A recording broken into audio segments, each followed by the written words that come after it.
This is a big part of the ministry that God has called me to with NancyHicksLive. One area that I love to talk about is calling people up and out to be all we were created to be. And so I think it's critical that we do talk about gifting. And there are the gifts of the Spirit, and there are many gifts of the Spirit.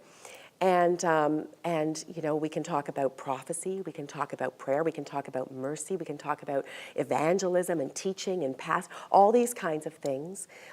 Gift of mercy, so there are the gifts of the Spirit, and then there are strengths. And people who are outside of Christ, who don't possess the Spirit of God in them, are still people who have skills and talents and gifts and strengths.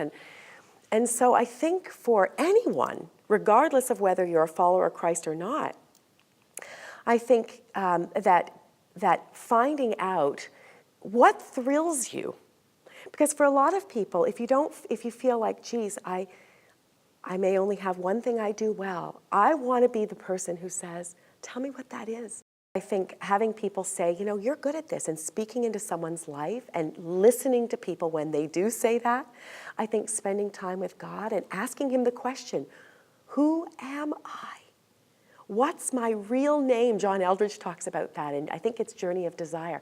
What's my real name? Who have you called me to be? And listening to the voice of God in your life. We don't do a lot of listening in prayer, and I think it's critical.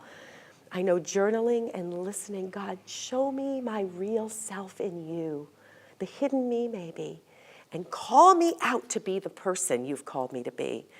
And that is unique to a follower of Christ, but I want that for every person. So if you don't know Christ, I want that for you too.